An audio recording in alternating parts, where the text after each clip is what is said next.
Let's face it, group chats are the root of all that is evil in this world.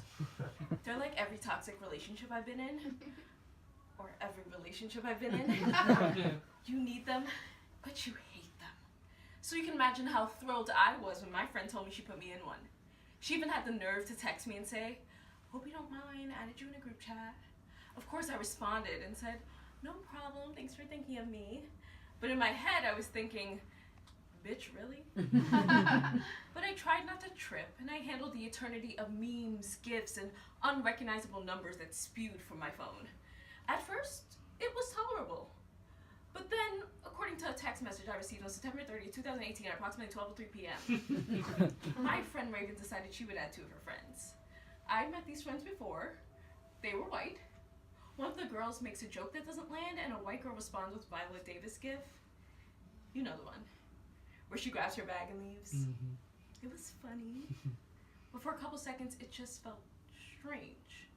I can't exactly tell you why, but I just had a feeling.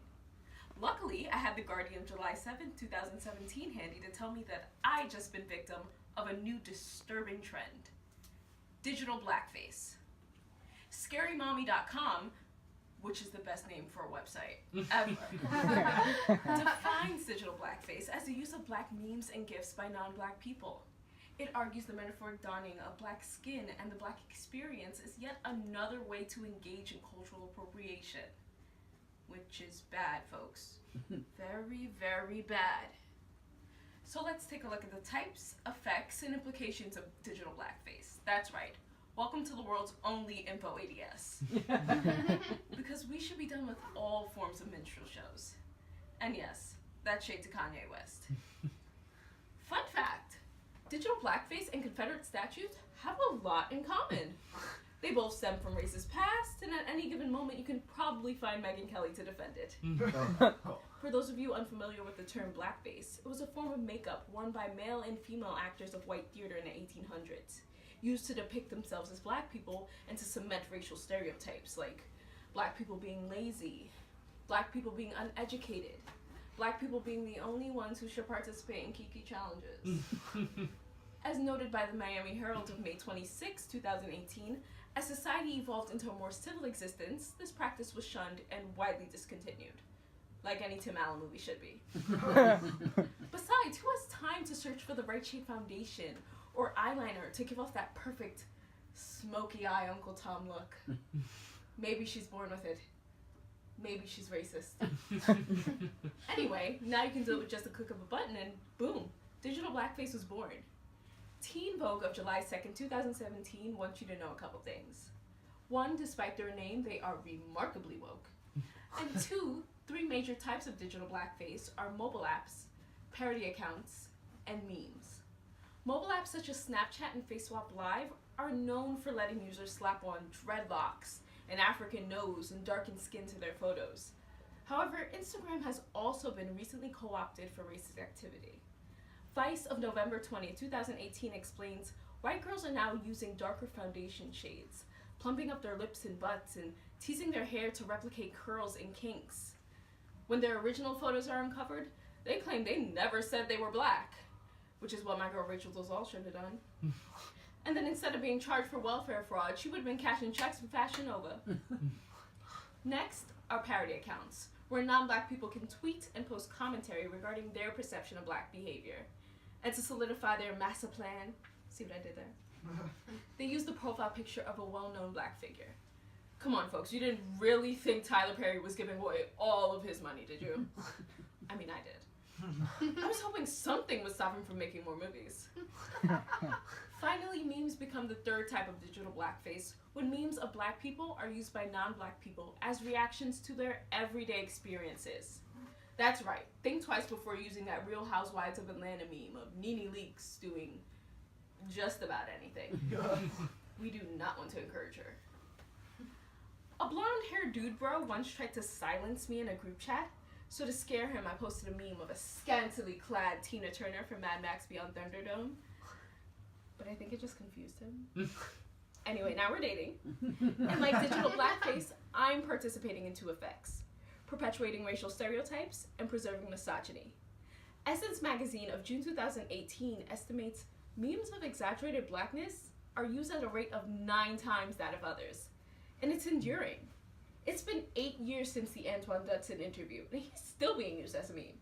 That's right, people post the hide your kids, hide your wife meme more than they actually hide their kids and wives.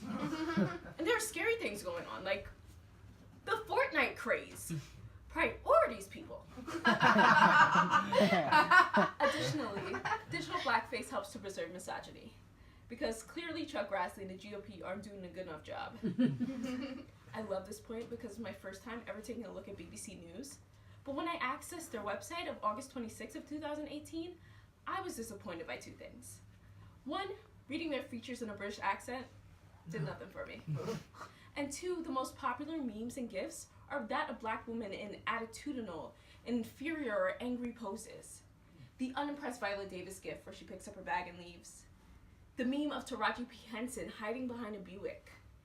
Or any memes of the Real Housewives screaming, "Yes!"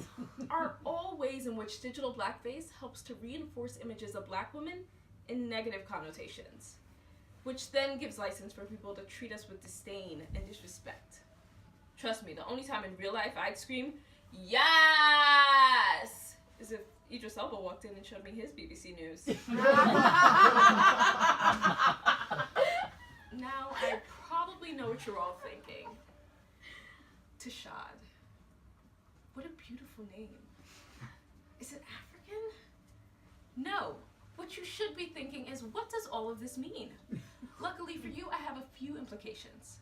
The weaponization of humor and revisiting traditional blackface. First, Fader magazine of December 2017 takes a look at the ways in which black people have used web platforms and social media to congregate and share our experiences in an effort to preserve and further our culture before Justin Bieber or Justin Timberlake steals it. Hey, maybe we should stop naming kids Justin. Problem solved. Or, as the Fader continues, we realize access to the internet is not exclusive to our demographic. So as the translation of black culture is taken into the communities of others, it becomes their form of entertainment and humor. And that ain't cool. That's weaponization. Next, the Herald Tribune of September 30th, 2018 calls us all out for thinking that blackface was a thing of the past. We still see blackface occurrences on college campuses, in locker rooms, and most recently in state government. Virginia Governor Northam hasn't yet decided if it was him face painted as Michael Jackson in his med school yearbook.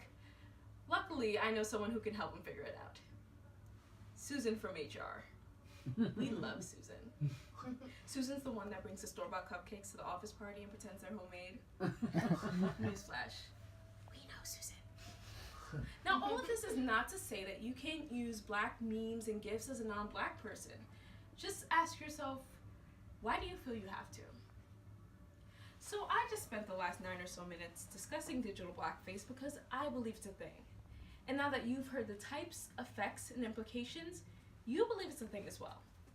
I'm getting around to forgiving my friend Raven, but for now, I'm still a part of that dreaded group chat. Who knows why? Maybe I just can't let it go. Or maybe I'm collecting info for future blackmail. Either way, it'll all work itself out.